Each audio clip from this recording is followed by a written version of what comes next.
Hello, boys and girls, and welcome to an episode of This Mook Talks About Shit. Today, I'm gonna go hide in that corner and beat the shit out of this mook.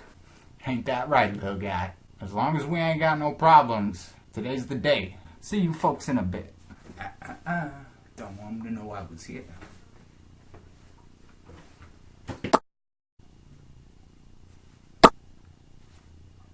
You saw him, didn't you? See, I had to deactivate my security system, if you take a look. It's been 2 weeks and this motherfucker hasn't shown up. So I just gave in and decided to put the whole goddamn system down.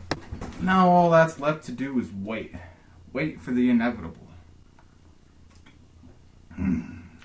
Precious, precious chemicals. Hi, I'm Retro. This is Retro Rips, and today we're gonna be having a lot of fun. I'm not gonna make 5 episodes about Super Saiyan God Goku versus Beerus. It would just be a waste of your time, my time, and basically everyone else's. So I'm just gonna put it all in one wrap-up finale.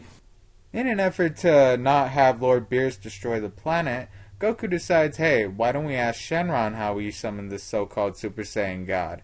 And Shenron, not wanting to get obliterated by Beerus, is happy to oblige. They discover that the secret behind summoning a Super Saiyan God lies within taking the hearts of 5 pure-hearted Saiyans and putting them inside of another Saiyan so that he may fight in their stead. But because Goku either sucks horribly at math or English, I'm not quite sure at this point, they only use 4 Super Saiyans, and Whis points out that they are failing. They still need one more Super Saiyan to complete the Super Saiyan God formula, or at least one more pure-hearted Saiyan. But it's okay, because moments later, Videl announces she's having a baby, and Hercule and Gohan couldn't be happier. No, too easy. And so they try one more time to summon the Super Saiyan God. The 5 pure-hearted Saiyans gather around Goku and all transmit what's inside their heart into him. As it turns out, when you follow instructions to the T and don't make any mistakes, things turn out exactly how you planned them to, and Goku ascends all previous limitations, becoming the Super Saiyan God. And holy crap, he's just Kaioken. Goku, you've been holding out on us, buddy.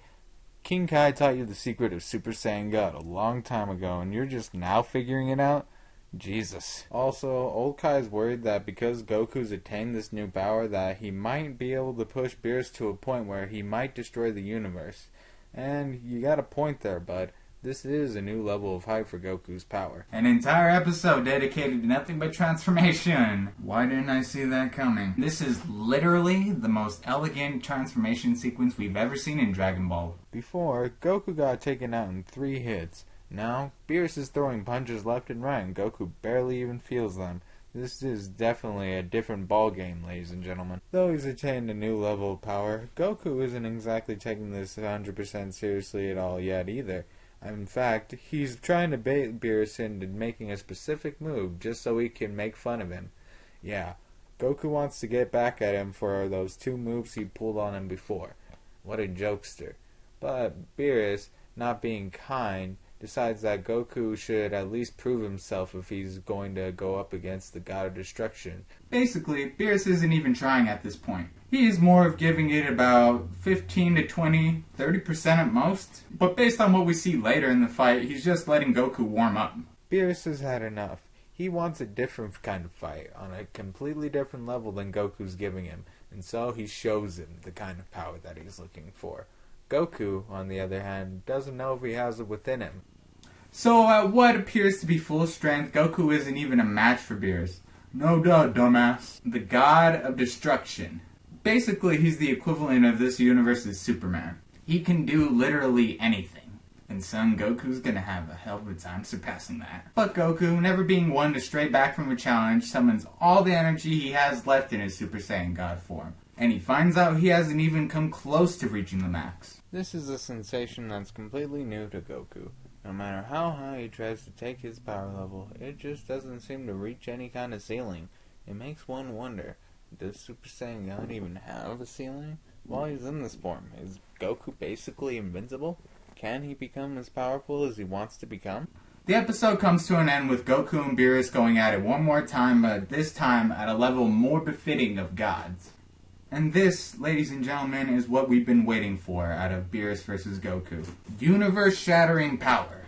For decades, we've been told that Son Goku had the power to obliterate planets at the blink of an eye. And now that he's reached a level of godhood, it's about freaking time we saw him doing things like destroying universes. Or coming close, anyway. When I say that this is a match that could destroy the entire universe, I mean it.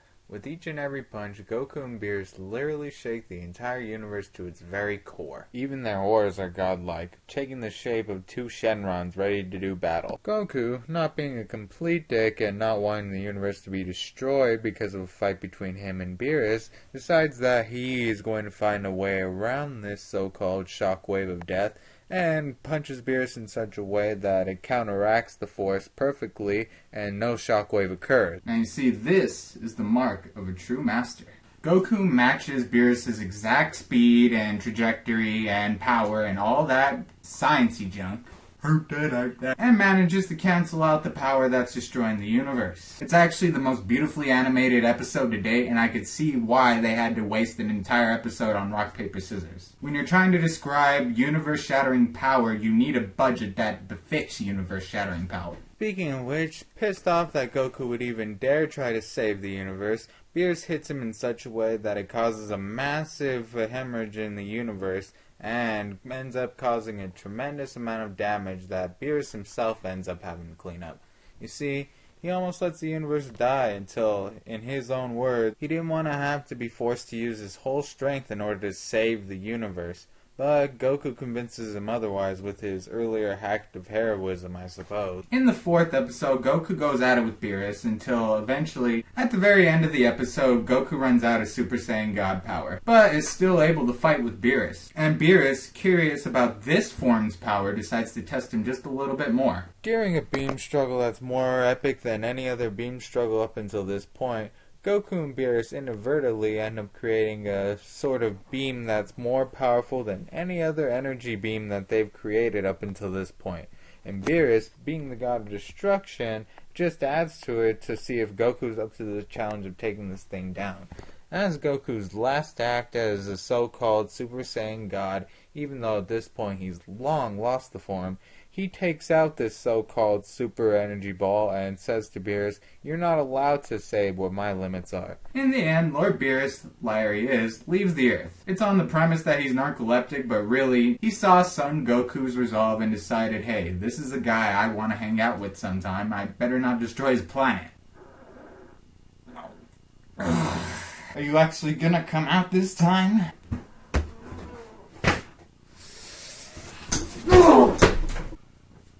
See, Retro, I've been waiting for this. You were supposed to be my creator, my father, and all you ever did was treat me with resentment. Now I'm gonna beat some fucking manners into you, and you're gonna fucking explain why you would treat me with such disrespect. Yeah, how do you like it? Maybe you're right. Maybe I did treat you with resentment, scorn, hatred. All things that you didn't really deserve and I put on you because I hated you. But you know what? Regardless of who started it, I'm gonna finish it. I warn you, I'm not gonna go easy on you. In fact, I'm gonna slip into something a little less dead weight.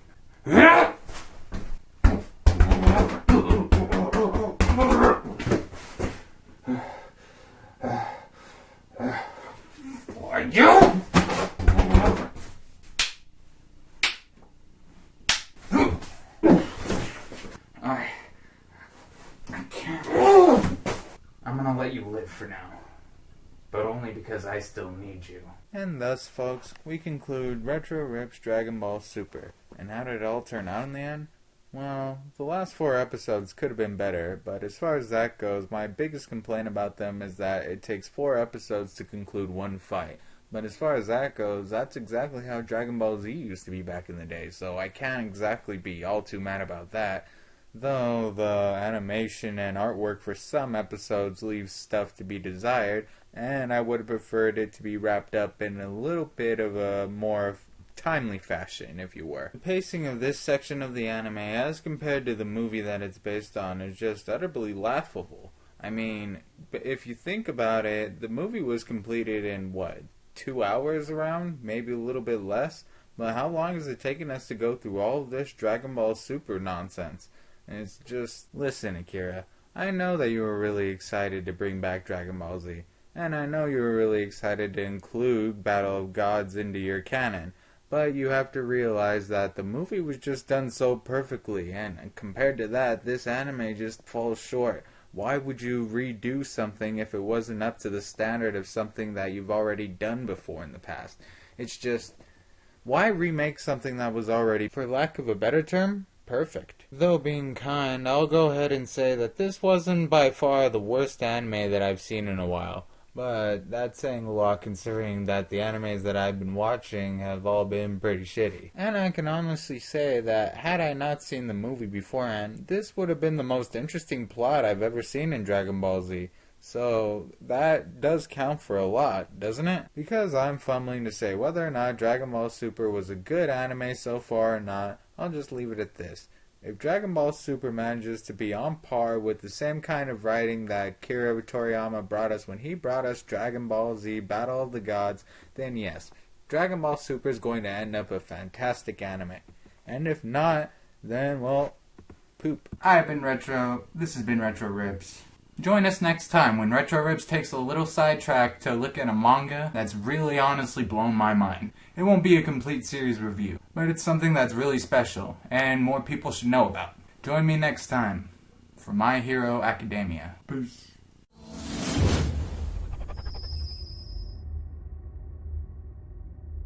You know, next time, if you just follow the plan, we won't get into these kind of messes.